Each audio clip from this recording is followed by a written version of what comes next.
Good evening, everyone. Welcome to Civil Services Study Practice Set number ये 285 है। Test series UPPSC PCS के लिए चल रही है। प्रैक्टिस करेंगे इसमें हम जनरल साइंस के प्रश्नों पर। तो इम्पॉर्टेंट है सारे के सारे। इस टेस्ट सीरीज की प्लेलिस्ट बना रखी है, वहाँ पर आप टेस्ट नंबर 1 से लेकर 285 तक पहुँच सकते हैं। डिस्क्रिप्शन बॉक्स में लिंक है उसका। तो चलिए स्टार्ट करते हैं टेस्ट। क्वेश्चन नंबर 1 है यहाँ पर, एलपीजी यानी लिक्विड पेट्रोलियम गैस हिंदी में तरलीकृत पेट्रोलियम गैस निर्मित है किससे? इथेन और कार्बन मोनोऑक्साइड, मीथेन और oxygen, butane, benzene, propane, butane. LPG एक गंधहीन गैस है, ठीक है। खाना पकाने में इसका यूज़ होता है, घरों में, होटल्स, रेस्तरा। लेकिन इसमें तो तीक्ष्ण गंध आती है, तो उसमें एक प्रोडक्ट मिलाया जाता है, वो उसका नाम है एथिल मरकप्टेन। तो एलपीजी निर्मित है प्रोपेन और ब्यूटेन। ऑप्शन नंबर ए है इसका आंसर। देखिए, एलपीजी यानी लिक्विड पेट्रोलियम गैस का निर्माण प्राकृतिक गैस प्रसंस्करण और तेल शोधन के दौरान किया जाता है। प्रोपेन और ब्यूटेन को प्राकृतिक गैस से पृथक किया जाता है और उच्च दाब पर तरलीकृत किया जाता है तथा सिलेंडर या टैंक में संग्रहित किया जाता है। इसका उपयोग घरों में, होटलों में ईंधन के रूप में किया जाता है। एलपीजी गैस गंधहीन है, गंध नहीं है इसमें, लेकिन इसका रिसाव का रिस गई तो पता कैसे लगाओगे, क्योंकि ज्वलनशील तो है ना ये। इसके रिसाव का पता लगाने के लिए इसमें एथिल मरकप्टेन मिलाया जाता है, जो कि एक विशिष्ट गंध वाला स्पष्ट तरल है। क्वेश्चन नंबर 2 पर आज निम्नलिखित में से किसका उपयोग खाद्य परिरक्षक के रूप में नहीं किया जाता? फूड प्रिजर्वेटिव कौन सा नहीं है इसमें? Sodium metabisulphite, sodium benzoate, ascorbic अम्ल यानी विटामिन सी हो गया, फॉर्मिक अम्ल, ये तो सबसे ज़्यादा मिलाया जाता है सोडियम बेंजोएट। विटामिन सी भी खाद्य परिरक्षक के रूप में है। फॉर्मिक अम्ल नहीं है, फॉर्मिक अम्ल तो जब चींटी काटती है तब शरीर में डाल देती है ना। सोडियम मेटा वाइसल्फाइड भी है, फॉर्मिक अम्ल नहीं है। डी है इसका आंसर। देखिए, खाद्य परिरक्षक यानी फूड प्रिजर्वेटिव्स की बात करें तो वे रासायनिक पदार्थ जो जीवाणु और कवक जैसे सूक्ष्म जीवों के गुणन को नष्ट करने या रोकने का काम करते हैं, उन्हीं को बोलते हैं खाद्य परिरक्षक या फूड प्रिजर्वेटिव। जैसे कि सोडियम मेटावाइसल्फाइड हो गया, सोडियम बेंजोएट हो गया, एस्कॉर्बिक अम्ल हो गया। सोडियम मेटावाइसल्फाइड का उपयोग जैम में, सॉस में, अचार के संरक्षण में किया जाता है। सोडियम बेंजोएट का उपयोग शीतल पेय और अम्लीय खाद्य पदार्थ जैसे खाद्य परिरक्षक के रूप में किया जाता है, ठीक है। मेनली जो जूस प्रिजर्व करते हैं ना, उसी में सोडियम बेंजोएट मिलाया जाता है। एस्कॉर्बिक अम्ल C6H8O2 यानी ये विटामिन सी है, एक रंगहीन ठोस है और इसका लवण एक प्राकृतिक कार्बनिक यौगिक है जिसका उपयोग परिरक्षक के रूप में किया जाता है। फॉर्मिक अम्ल की बात करें तो फॉर्मिक अम्ल एक रंगहीन उत्तेजक वाष्पशील अम्ल है जो कार्बन मोनोऑक्साइड और भाप के उत्प्रेरक से निर्मित होता है, और साथ ही कुछ चींटियों द्वारा उत्सर्जित द्रव में, जो लाल वाली चींटी होती है जो काटती है तो खुजली होती है उससे, यही फॉर्मिक अम्ल डाल देती है वो मानव शरीर में। तो डी नहीं है इसका आंसर।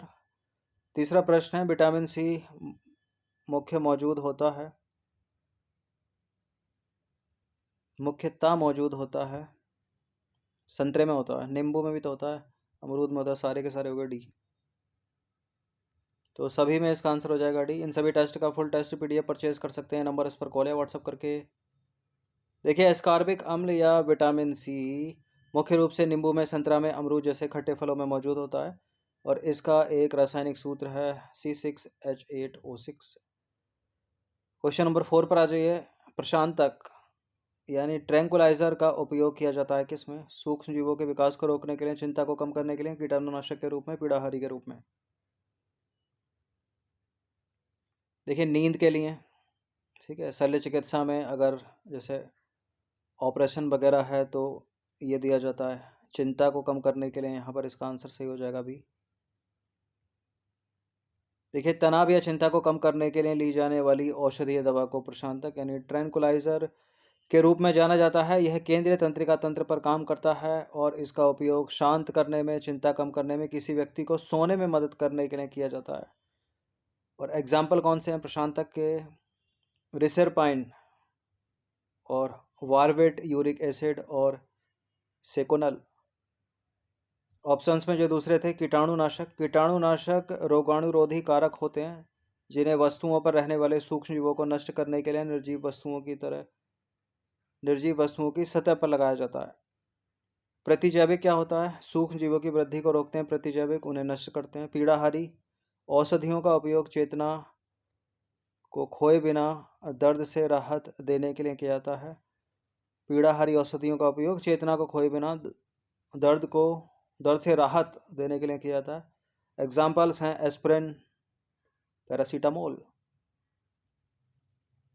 ठीक है, पैरासीटामोल जो है दोनों काम करती है, ये ज्वरनाशी भी है और पीड़ाहारी भी, और साथ में एस्पिरिन, डिस्प्रिन। पीड़ाहारी मतलब दर्द नाशक यानी पेन किलर।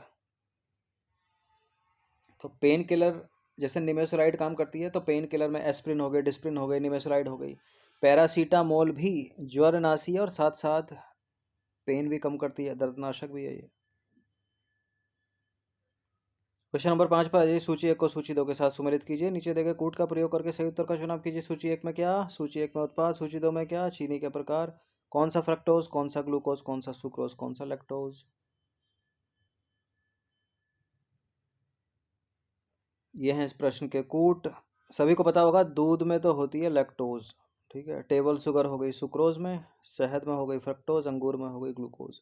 तो ए का हो गया 2, एक से एलिमिनेट हो गया। तो बी का हो गया 1, सी का हो गया 4, डी का हो गया 3। देखिए चीनी कार्बोहाइड्रेट का एक रूप है और इसमें कार्बन, हाइड्रोजन और ऑक्सीजन के अणु होते हैं। अंगूर में हो गई ग्लूकोज, शहद में हो गई फ्रक्टोज, टेबल शुगर में सुक्रोज, दूध में लैक्टोज। किसका उपयोग साबुन निर्माण के लिए कच्चे माल के रूप में नहीं किया जाता, पूछ रहा है। साबुन बनाने के लिए कच्चा माल है कास्टिक सोडा, वनस्पति तेल, सोडियम रोसिनेट, सोडियम सल्फेट नहीं है। देखिए साबुन जो है वो फैटी एसिड के लवण होते हैं। साबुन साबुनीकरण की प्रक्रिया द्वारा बनाया जाता है, जिसमें क्षार की उपस्थिति में ऊष्मीय क्रिया द्वारा वसा तेल को साबुन या ग्लिसरॉल में परिवर्तित किया जाता है। सामान्य साबुन उच्च वसा अम्ल के लवणों का मिश्रण होते हैं, जो वसा के साबुनीकरण द्वारा निर्मित होते हैं। साबुन के निर्माण में प्रयुक्त कच्चे माल को देखें तो साबुन के निर्माण के लिए मूंगफली हो गया, महुआ हो गया, अरंडी का तेल, नारियल के तेल, वनस्पति तेल या वसा का उपयोग किया जाता है। तेल या वसा के साबुनीकरण के लिए कास्टिक सोडा, कास्टिक पोटास के जलीय घोल को मिलाया जाता है और फिलर्स भी इसमें मिलाए जाते हैं। फिलर्स वे पदार्थ हैं जो साबुन को विशेष अनुप्रयोगों के लिए अधिक उपयोगी बनाने के लिए उसमें मिलाए जाते हैं। For example sodium rosinate, glycerol, sodium silicate. तो सोडियम सिलिकेट होना चाहिए, सोडियम रेसिनेट होना चाहिए, ग्लिसरॉल होना चाहिए, कास्टिक सोडा होना चाहिए, कास्टिक पोटास होना चाहिए। नहीं होना चाहिए तो सोडियम सल्फेट नहीं होगा, जो डी में है ना सोडियम सल्फेट, उसकी जगह सिलिकेट होता तो हो जाता। विद्युत शक्ति का एसआई मात्रक है क्या? वोल्ट, वाट, कूलाम, हर्ट्ज। हर्ट्ज तो फ्रीक्वेंसी का है, विद्युत शक्ति का एसआई मात्रक है वाट। ऑप्शन नंबर ए हो जाएगा इसका आंसर। देखिए शक्ति प्रति इकाई समय में स्थानांतरित या परिवर्तित ऊर्जा की मात्रा है। शक्ति का एसआई मात्रक वाट है, जो जूल प्रति सेकंड के बराबर है। शक्ति को हमेशा वाट या किलोवाट में दर्शाया जाता है, तो विकल्प ए सही हो गया। जो वोल्ट है वो विद्युत विभव का मात्रक है। कूलाम एसआई प्रणाली में विद्युत आवेश का मात्रक है, सी वाला। और हर्ट्ज, डी वाला, एसआई प्रणाली में आवृत्ति यानी फ्रीक्वेंसी का व्युत्पन्न मात्रक है और इसे प्रति सेकंड एक आवृत्ति के रूप में परिभाषित किया जाता है। बहुत पूछा गया एग्जाम्स में प्रश्न। प्रकाश वर्ष मात्रक है किसका? तीव्रता का, गति का, समय का, दूरी का। प्रकाश वर्ष खगोलीय दूरी का मात्रक है, ऑप्शन नंबर ए है इसका आंसर।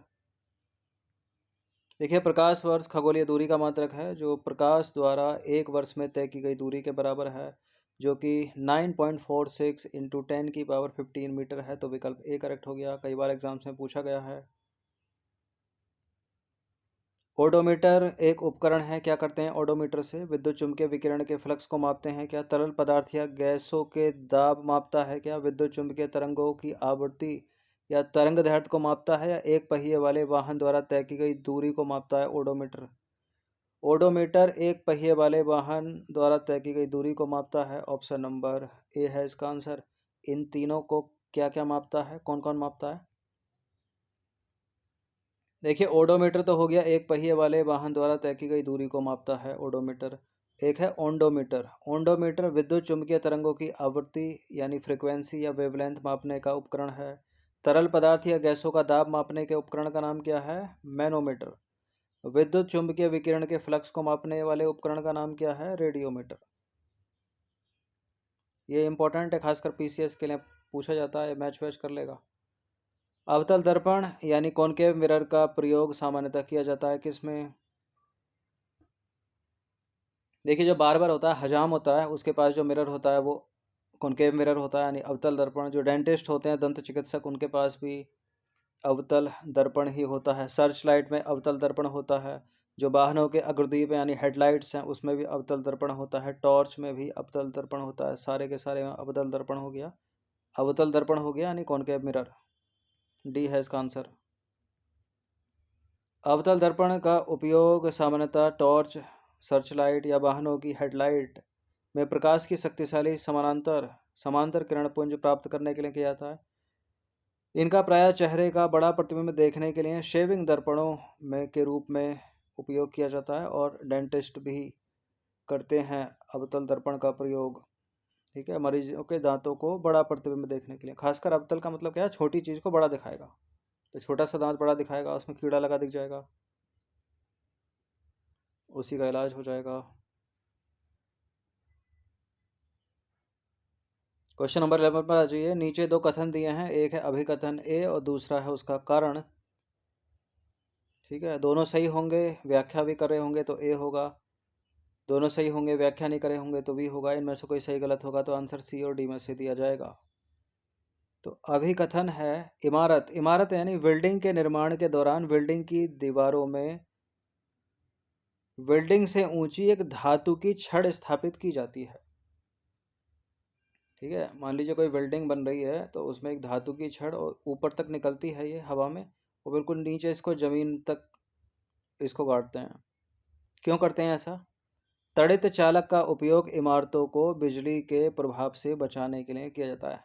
बेसिकली ये तड़ित चालक हो गई, एक तरह से लाइटनिंग कंडक्टर हो गया ये। ठीक है, बिजली अगर इस पर गिरेगी सीधे जमीन के अंदर चले जाएगी, इमारत को बिना नुकसान पहुंचाए। तो चूंकि तड़ित चालक का उपयोग इमारतों को बिजली के प्रभाव से बचाने के लिए किया जाता है, इसलिए इमारत के निर्माण के दौरान इमारत की दीवारों में इमारत से ऊंची एक धातु की छड़ स्थापित की जाती है। तो बिल्कुल पहला भी सही है, दूसरा भी सही है, और व्याख्या भी इसकी कर रहा है, तो ए सही है। देखिए तड़ित चालक यानी लाइटनिंग कंडक्टर एक ऐसी युक्ति है जिसका उपयोग भवनों को तड़ित यानी लाइटनिंग या बिजली की चमक के प्रभाव से बचाने के लिए किया जाता है। किसी भवन के निर्माण के समय उसकी दीवारों में उस भवन की ऊंचाई से अधिक लंबाई की धातु की छड़ स्थापित कर दी जाती है। इस छड़ का एक सिरा तो ऊपर वायु में खुला होता है, दूसरा सिरे को जमीन में काफ़ी गहराई तक दबा देते हैं। धातु की छड़ विद्युत आवेश के जमीन तक पहुंचने के लिए एक सरल पथ प्रदान करती है। ठीक है, तो सीधे बिजली जाती है जमीन के अंदर बिना किसी नुकसान पहुंचाए बिल्डिंग को। तो ए और आर दोनों सही है, आर ए की सही व्याख्या है, तो इसका आंसर ऑप्शन नंबर ए है। क्वेश्चन नंबर 12 पर आ जाइए। प्रकाश के परावर्तन यानी रिफ्लेक्शन ऑफ लाइट से रिलेटेड दो स्टेटमेंट है, यहाँ पर कौन सा इसमें सही होगा? प्रकाश का आपतन कोण परावर्तन कोण के बराबर होता है। प्रकाश सभी सतहों से परावर्तित होता है। नीचे दिए गए कूट का प्रयोग करके सही उत्तर का चुनाव कीजिए।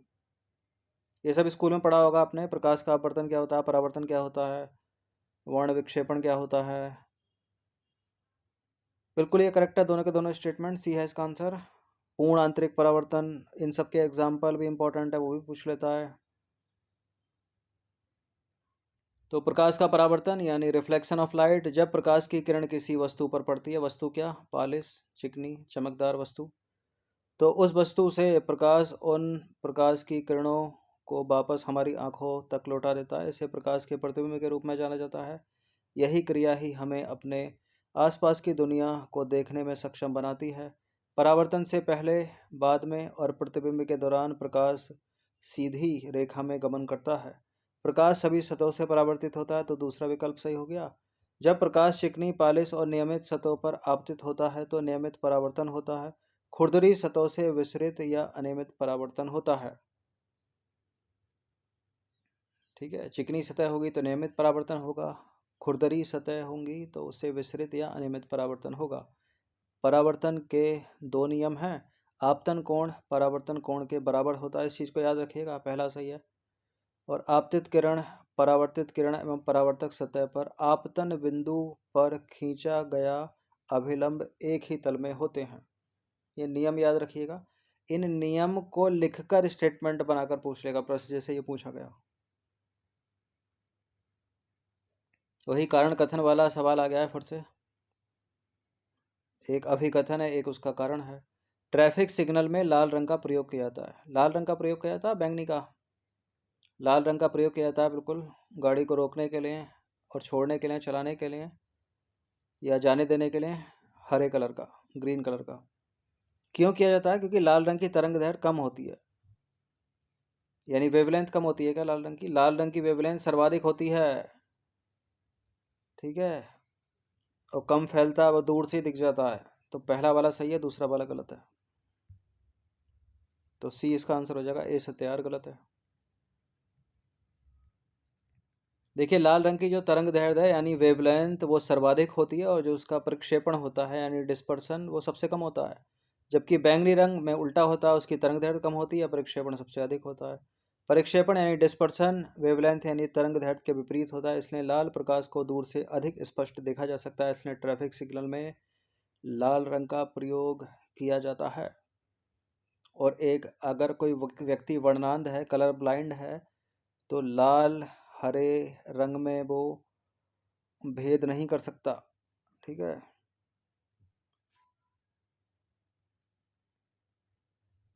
और नीले रंग में। क्वेश्चन नंबर 4 पर आ जाइए। सूची 1 को सूची 2 के साथ सुमेलित कीजिए। नीचे देखे कूट का प्रयोग करके सही उत्तर को चुनाव कीजिए। सूची 1 में ध्वनि के स्रोत और सूची 2 में है औसत तीव्रता। चलिए इसको एक ही फ्रेम में डाल देते हैं। 10 dB, 80 dB, 70 dB, 60 dB। सामान्य श्वास यानी कोई सांस ले रहा है तो सामान्य श्वास, औसत कारखाना, सामान्य बातचीत, व्यस्त यातायात। कोई सामान्य श्वास ले रहा है तो सबसे कमी होनी चाहिए, तो ए का हो गया 4। औसत कारखाना या कारखाना की तो सबसे ज़्यादा होनी चाहिए, इसमें 80 dB होगी डेसिबल। सामान्य बातचीत की हो गई 60 और व्यस्त यातायात की हो गई 70। तो ए का हो गया 4 और बी का हो गया 3। ए का हो गया 4, बी का 3, एक में ही एक से एलिमिनेट हो जाएगा। ए का 4, बी का 3, सी का 1, डी का 2। देखिए, ध्वनि की तीव्रता ध्वनि उत्पन्न करने वाले कंपन के आयाम के वर्ग के अनुक्रमानुपाती होती है। उदाहरण के लिए यदि आयाम दोगुना होता है तो तीव्रता 4 गुना बढ़ जाती है। तीव्रता को डेसिबल नामक इकाई में मापा जाता है।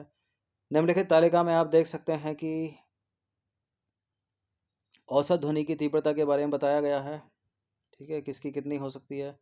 सामान्य श्वास में यानी नॉर्मल कोई सांस ले रहा है तो 10 dB है उसकी, और धीमी फुसफुसाहट कोई कर रहा है तो 30 dB। सामान्य बातचीत कर रहा है तो 60 dB। व्यस्त यातायात है 70 dB। कल कारखाने 80 dB। ये सब पूछा जाता है, यूपी पीसीएस करती है, पत्तों बत्तों की सरसराहट से रिलेट करके पूछ लेती है प्रीवियस ईयर, उसमें कितनी dB होती है। क्वेश्चन नंबर 15 पर आ जाइए। निम्नलिखित पदार्थों में से किसकी गुप्त ऊष्मा सबसे अधिक है? लोहे की, जल की, तांबे की, मरकरी की। इंपॉर्टेंट प्रश्न है, कई बार एग्जाम्स में पूछा गया है। जल की गुप्त ऊष्मा सबसे अधिक है।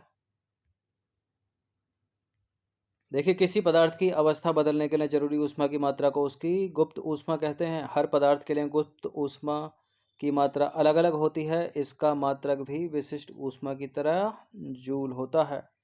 पानी की गुप्त ऊष्मा इसके अवस्था परिवर्तन के लिए जरूरी ऊष्मा की मात्रा होती है। पानी की गुप्त ऊष्मा इन तापमानों पर इस प्रकार होती है।